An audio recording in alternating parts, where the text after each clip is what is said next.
Welcome back. Well, as we wrap up this week's trading activity, we consider the S&P 500. In this case, every yellow dot represents the closing price of the S&P 500. The red line represents the respective weekly lows, and the blue line represents this week's highs.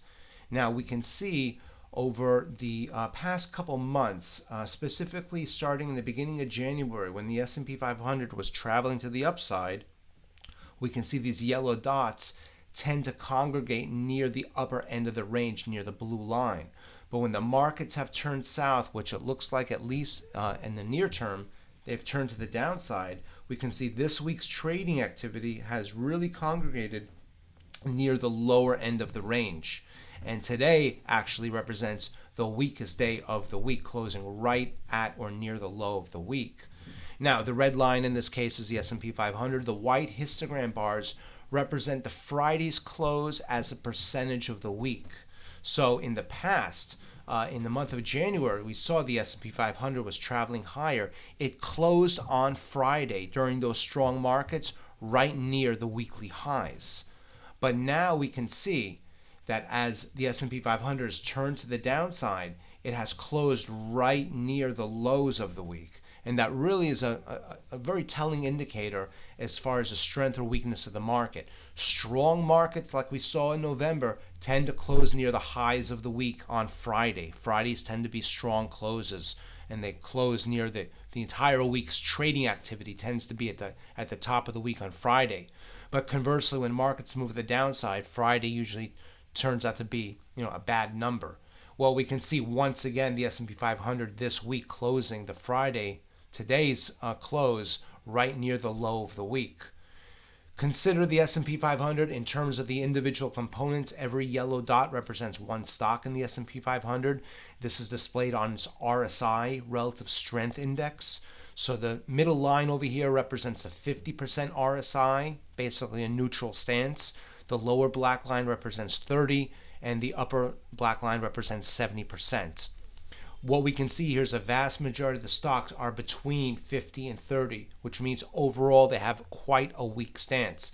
Now, the RSI tends to be a very reactive indicator, so this is reflecting this week's trading activity and last week as well. This indicator moves pretty quickly. So what we see here is it's reflecting that the current market trend is very much to the downside. Consider now the number of stocks within the S&P 500 that are registering a specific RSI reading. So for example, we have 105 stocks in the S&P 500. About 20% of the entire index has an RSI reading of 40 to 45. We have 94 stocks within the S&P 500 that have an RSI between 35 and 40. In fact, we have here almost 40% of the entire S&P 500 that is congregated between a 35 to 50 RSI. Consider how many stocks have an RSI, a relative strength index, above 50. Actually, very few. The vast majority of the stocks in the S&P 500 have an immediate weak trend. However, compare that to their own 52-week ranges. Every red dot again is the S&P 500 stock index, and this is reflected on each stock's own 52-week range, their yearly trading range. We can see this is much more equally spread out. That we have stocks near the lower end of the range at 10%, which means on a scale of $1 to $100 a share, these stocks might be trading at 10. But on the same note, we have a lot of stocks trading near the high of their 52-week ranges. The 52-week ranges do not change as quickly as the RSI does. Now take a look at the following histogram bars. It shows us the count, the number of stocks in the S&P 500 at any given 52-week range. So for example, we have here 37 stocks have a 25 to 30% reading in terms of their own 52-week range. 37 stocks, if again the stock market was gauged on a level of $0 to $100 a share, they'd be trading around $25, $30 a share. But it's pretty equally spread out. You also have quite a few stocks with their trading near the upper end of their 52-week range. So point being is compare the 52-week ranges to the RSI readings. The RSI readings are much more skewed to the downside. The 52-week ranges are much more equally spread out. The scatter chart for the S&P 500 on the RSI is much more heavily weighted to the downside. The scatter chart for the 52-week range is more equally spread out. The RSI is more reactive. The RSI is telling us what's happening now, but it has not yet affected the entire range. In terms of their 52-week ranges, there's still a lot of strong stocks out there. Will they turn to the downside? Well, only time will tell. But for the time being, the immediate trend is the downside, but it has not really damaged a lot of stocks that are trading near the upper end of their ranges. The top 10 industries broken down by RSI within the S&P 500, it's a mixed list. Plastic products, recreational products and toys, hospital management, professional services. There's no clear trend. The bottom 10 industries, as denoted by RSI, again, savings and institutions, precious metals, water supply stocks, there's no clear trend. It seems to be very much a stock picker's market. Taking a look at current U.S. Treasuries, the 6-month bond has a 5.09 yield. The 12-month bond has a 5.02 yield, but the 10-year bond has a 3.95 yield. We have very much an inverted yield curve. That occurs when the short-term maturity bonds have a higher yield than the longer-term maturity bonds. In a normal economic climate, we tend to see higher yields along longer maturities, but that's not the case here. Taking a little bit more historic look at this, the red line represents the 1-year bond, the black line represents the 10-year bond, and we see higher yields for the 1-year bond than we do for the 10-year. That is the inverted yield curve. The histogram bars here show us the spread between the two.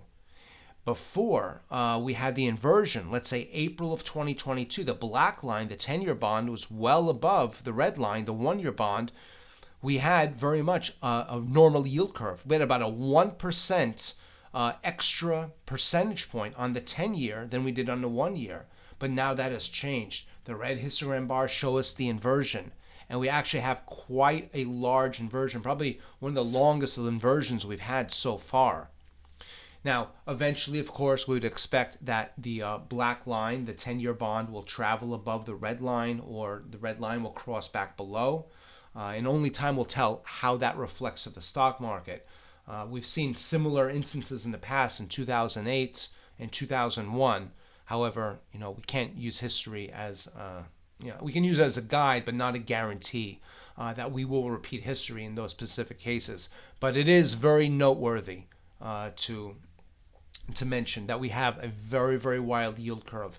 And again, the yield curve is a reflection of the price action, but in opposite directions, meaning that when yield goes up, the price of the bonds goes down.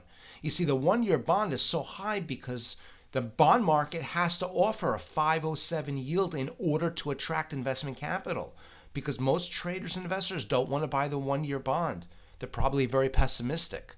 They're putting more of their money into the 10-year bond. They say, well, 10 years out, we're probably a little bit more optimistic. But in the near-term future, maybe not so much. And that's why the inverted bond yield curve, that condition, is considered to be such a negative indicator for future trends.